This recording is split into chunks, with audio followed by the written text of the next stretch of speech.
Redmi K30 5G update rolling out with January 2020 security patch. The latest Redmi K30 5G update primarily fixes a local malicious application in the device. Xiaomi is rolling out a new software update for the Redmi K30 5G smartphone in China. The new update brings the latest January 2020 Android security patch to the device. The changelog for the update, however, does not mention any newly included features.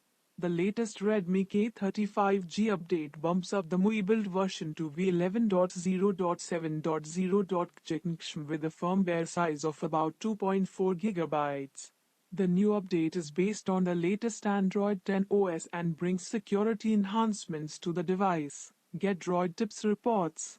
As per Google's Android Bulletin website, the January 2020 security patch primarily fixes a local malicious application in the device that could have bypassed user interaction requirements to gain access to additional permissions.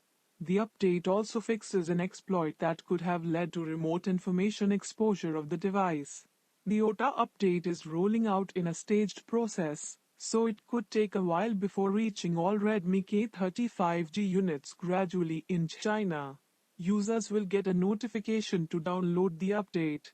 Alternatively, one can head over to settings to manually check for the update.